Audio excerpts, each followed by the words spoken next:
Samantala, klase sa mga pampublikong paaralan sa Calasiao, Pangasinan, balik normal na. Matapos ang ilang araw na class suspension dahil sa mainit na panahon. Sundan sa report.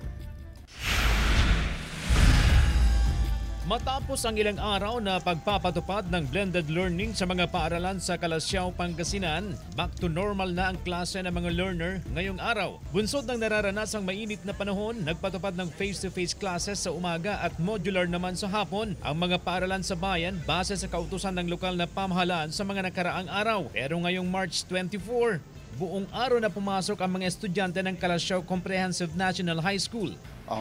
Diretso po tayo yung klase from morning then afternoon. Pabor ito sa ilang estudyante tulad ng grade 11 na si Direk. Face to face po.